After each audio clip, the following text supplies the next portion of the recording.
Prajwal Revanna pen drive ಪ್ರಕರಣದ ವಿಚಾರಕ್ಕೆ ಸಂಬಂಧಪಟ್ಟಂತೆ ಎಸ್ಐಟಿ ವಿದೇಶಕ್ಕೆ ಹೋಗೋದಿಲ್ಲ ಅಂತ ಗೃಹ ಸಚಿವ ಪರಮೇಶ್ವರ್ ಸ್ಪಷ್ಟನೆಯನ್ನ ನೀಡಿದ್ದಾರೆ.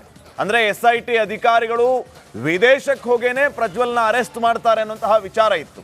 ಈಗ ಅದಕ್ಕೆ ಸ್ಪಷ್ಟನೆ ಕೊಟ್ಟಿರುವಂತಹ ಪರಮೇಶ್ವರ್ ಎಸ್ಐಟಿ ಅಧಿಕಾರಿಗಳು ವಿದೇಶಕ್ಕೆ ಹೋಗೋದಿಲ್ಲ ಅಂತ ಸ್ಪಷ್ಟನೆಯನ್ನ ನೀಡಿದ್ದಾರೆ.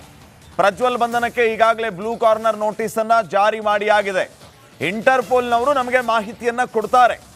ಪ್ರಜ್ವಲ್ ಎಲ್ಲಿದ್ದಾನೆ ಅನ್ನುವಂಥ ಮಾಹಿತಿ ನಮಗಿನ್ನೂ ಕೂಡ ಸಿಕ್ಕಿಲ್ಲ ಅಂತ ಬೆಂಗಳೂರಿನಲ್ಲಿ ಗೃಹ ಸಚಿವ ಡಾಕ್ಟರ್ ಜಿ ಪರಮೇಶ್ವರ್ ಅವರು ಹೇಳಿಕೆಯನ್ನ ನೀಡಿದ್ದಾರೆ. ಸೊ ವಿದೇಶಕ್ಕೆ ಹೋಗಿ ಅರೆಸ್ಟ್ ಮಾಡೋದೆಲ್ಲ ಇಲ್ಲ, ಇಂಟರ್ಪೋಲ್ ಅವರು ನಮಗೆ ಮಾಹಿತಿಯನ್ನ ನೀಡ್ತಾರೆ. ಈ ಕ್ಷಣದವರೆಗೂ ಪ್ರಜ್ವಲ್ ಎಲ್ಲಿದ್ದಾನೆ ಅನ್ನೋದು ಗೊತ್ತಿಲ್ಲ ಅಂತ ಹೋಮ್ ಮಿನಿಸ್ಟರ್ ಹೇಳಿದ್ದಾರೆ. ಇಲ್ಲ, ಆ ರೀತಿ ಅದಕ್ಕೆ ಅವಕಾಶ ಇಲ್ಲ. ಬ್ಲೂ ಕಾರ್ನರ್ ನೋಟಿಸ್ ಏನು ಇಶ್ಯೂ ಮಾಡಿದ್ದೀವಿ, ಇಂಟರ್ನ್ಯಾಷನಲ್ ಪೊಲೀಸ್ ಇಂಟರ್ಪೋಲ್ನವರು ಅವರಿಗೆ ಅವರು ಇನ್ಫಾರ್ಮೇಷನ್ ಕೊಡ್ತಾರೆ.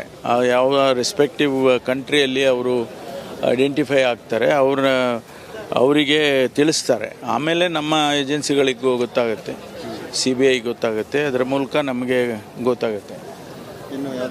ಇನ್ನೂ ಯಾವುದು ಮಾಹಿತಿ ಇಲ್ಲ. ಅದೆಲ್ಲ ಇನ್ವೆಸ್ಟಿಗೇಷನ್ ನಡೀತಾ ಇದೆಯಲ್ಲ.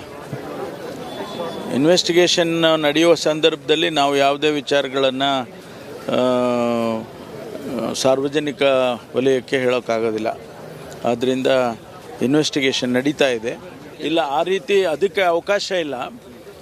ಬ್ಲೂ ಕಾರ್ನರ್ ನೋಟಿಸ್ ಏನು ಇಶ್ಯೂ ಮಾಡಿದ್ದೀವಿ, ಇಂಟರ್ನ್ಯಾಷನಲ್ ಪೊಲೀಸ್ ಇಂಟರ್ಪೋಲ್ನವರು ಅವರಿಗೆ ಇನ್ಫಾರ್ಮೇಷನ್ ಕೊಡ್ತಾರೆ. ಯಾವ ರೆಸ್ಪೆಕ್ಟಿವ್ ಕಂಟ್ರಿಯಲ್ಲಿ ಅವರು ಐಡೆಂಟಿಫೈ ಆಗ್ತಾರೆ, ಅವರಿಗೆ ತಿಳಿಸ್ತಾರೆ. ಆಮೇಲೆ ನಮ್ಮ ಏಜೆನ್ಸಿಗಳಿಗೂ ಗೊತ್ತಾಗುತ್ತೆ, CBI ಗೊತ್ತಾಗುತ್ತೆ, ಅದರ ಮೂಲಕ ನಮಗೆ ಗೊತ್ತಾಗುತ್ತೆ. ಇನ್ನೂ ಯಾವುದು ಮಾಹಿತಿ ಇಲ್ಲ. ಅದೆಲ್ಲ ಇನ್ವೆಸ್ಟಿಗೇಷನ್ ನಡೀತಾ ಇದೆಯಲ್ಲ. ಇನ್ವೆಸ್ಟಿಗೇಷನ್ ನಡೆಯುವ ಸಂದರ್ಭದಲ್ಲಿ ನಾವು ಯಾವುದೇ ವಿಚಾರಗಳನ್ನು ಸಾರ್ವಜನಿಕ ವಲಯಕ್ಕೆ ಹೇಳೋಕ್ಕಾಗೋದಿಲ್ಲ. ಆದ್ದರಿಂದ ಇನ್ವೆಸ್ಟಿಗೇಷನ್ ನಡೀತಾ ಇದೆ. ಇಲ್ಲ, ಆ ರೀತಿ ಅದಕ್ಕೆ ಅವಕಾಶ ಇಲ್ಲ.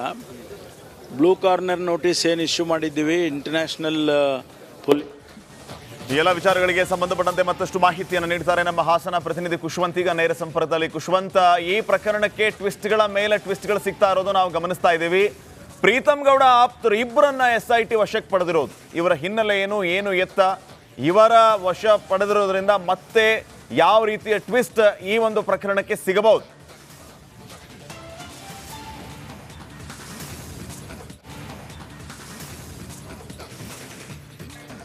ಇರುವಂಥದ್ದು ಈಗಾಗಲೇ ಪ್ರಜ್ವಲ್ ರೇವಣ್ಣ ಪೆನ್ ಡ್ರೈವ್ ಯಾವಾಗ 23ನೇ ತಾರೀಕು ಅವರು ಕೇಸನ್ನು ಕೂಡ ದಾಖಲು ಮಾಡಿದ್ರು. ಈಗಾಗಲೇ ಈ ಒಂದು ಪ್ರಕರಣಕ್ಕೆ ಸಂಬಂಧಪಟ್ಟಂತೆ ಹಾಸನದ ಕ್ರೈಮ್ ಸ್ಟೇಷನ್ನಲ್ಲಿ ಒಂದು ಪ್ರಕರಣ ದಾಖಲಾಗಿತ್ತು. ಆದರೆ ಇವೆಲ್ಲ ಬೆಳವಣಿಗೆಗಳ ನಡುವೆ ಈಗ ಹಾಸನದಲ್ಲಿ ಈ ಪೆನ್ ಡ್ರೈವ್ ಪ್ರಕರಣಕ್ಕೆ ಸಂಬಂಧಪಟ್ಟಂತೆ ಇಬ್ಬರನ್ನ ಬಂಧಿಸಲಾಗಿದೆ. ಇವರನ್ನ ಪ್ರೀತಮ್ ಗೌಡ ಆಪ್ತ ಲಿಖಿತ್ ಗೌಡ ಹಾಗೂ ಚೇತನ್ ಎಂಬುವರನ್ನ ಇಬ್ಬರನ್ನ SIT ಟೀಮ್ ಬಂಧಿಸಿರುವಂತದ್ದು. ಈಗ ಬಂಧಿಸಿ ವಿಚಾರಣೆಯನ್ನ ನಡೆಸಿದ ನಂತರ ಚೇತನ್ ಗ್ರಾಮ ಯಲಗುಂದ ಗ್ರಾಮ ಏನಿದೆ, ಯಲಗುಂದ ಗ್ರಾಮಕ್ಕೆ ಚೇತನ್ ಅನ್ನ ಕರೆದುಕೊಂಡು ಬಂದಿದ್ದಾರೆ. ನಾವೀಗ ಚೇತನ್ ಒಂದು ಮನೆ ಬಳಿ ಪೊಲೀಸ್ ತಂಡ ಬಂದು ಮಾಜರನ್ನ ಮಾಡ್ತಾ ಇದೆ. ನೋಡಬಹುದು, ಇದು ಚೇತನ್ ಅವರ ಯಲಗುಂದ ಗ್ರಾಮದ ಚೇತನ್ ಮನೆ ಆಗಿದೆ. ಈಗಾಗಲೇ ಮಾಜರನ್ನು ಕೂಡ ಈಗ ಇಲ್ಲಿ ನಡೆಸ್ತಿರುವಂತದ್ದು. ಸುದೀರ್ಘ ಕಾಲದಿಂದ ಇವರ ಚೇತನ್ ಮನೆಗೆ ಕರೆದುಕೊಂಡು ಬಂದು ಫೈನ್ ಮತ್ತೆ ಸಂಪರ್ಕಿಸುವಂತಹ ಪ್ರಯತ್ನವನ್ನ ಮಾಡ್ತೀವಿ. ಈಗಾಗಲೇ ವಶಕ್ಕೆ ಪಡೆದಿರುವಂತಹ ಈ ಇಬ್ಬರ ಪೈಕಿ ಒಬ್ಬರನ್ನ ಎಲ್ಲಿ ಕರ್ಕೊಂಡು ಬರಲಾಗಿದೆ, ಅಲ್ಲಿ ಸ್ಥಳ ಮಹಾಜರು ನಡೀತಾ ಇರೋದು. ಈ ಎಲ್ಲ ವಿಚಾರಗಳಿಗೆ ಸಂಬಂಧಪಟ್ಟಂತೆ ನಮ್ಮ ಹಾಸನ ಪ್ರತಿನಿಧಿ ಕುಶ್ವಂತ್ ಮಾಹಿತಿಯನ್ನ ನೀಡ್ತಾ ಇದ್ರು. ಈಗಾಗಲೇ ಪ್ರೀತಮ್ ಗೌಡ ಆಪ್ತರಂತೆ ಇವರಿಬ್ಬರು ಕೂಡ, ಇವರನ್ನ ವಶಕ್ಕೆ ಪಡೆದಿರುವ ಹಿನ್ನೆಲೆ ಈಗ ಮಹಾ ಟ್ವಿಸ್ಟ್ ಲಭ್ಯ ಆಗ್ತಾ ಇದೆ. ಪ್ರೀತಮ್ ಗೌಡ ಆಪ್ತರು ಈ ಒಂದು ಪ್ರಕರಣದಲ್ಲಿ ಇನ್ವಾಲ್ವ್ ಆಗಿದ್ರು ಅಂತಂದ್ರೆ ಅದು ಯಾವ ರೀತಿ ಇನ್ವಾಲ್ವ್ ಆಗಿದ್ರು, ಇವರ ಹಿಂದೆ ಯಾರಿದ್ರು, ಈ ಎಲ್ಲ ವಿಚಾರಗಳ ಬಗ್ಗೆ ಸಹಜವಾಗಿ SIT ಅಧಿಕಾರಿಗಳು ಈಗ ಮಾಹಿತಿಯನ್ನು ಕಲೆ ಹಾಕ್ತಾರೆ. ಅದಕ್ಕಿಂತ ಪೂರ್ವದಲ್ಲಿ ಪ್ರೊಸೆಸ್ ಅನ್ನುವಂತೆ ಸ್ಪಾಟ್ ಮಹಾಜರ್ ಕೂಡ ನಡೆಸ್ತಾ ಇರುವಂತಹ ದೃಶ್ಯಗಳ ಬಗ್ಗೆ ತಾವು ಗಮನಿಸ್ತಾ ಇದ್ದೀರಿ. ಇನ್ನು ಮಾಹಿತಿಯನ್ನು ಕೂಡ ನಮ್ಮ ಪ್ರತಿನಿಧಿ ನೀಡ್ತಾ ಇದ್ರು ಸದ್ಯಕ್ಕೆ ಸ್ಪಾಟ್ ಮಹಾಜರ್ ವಿಚಾರವಾಗಿ.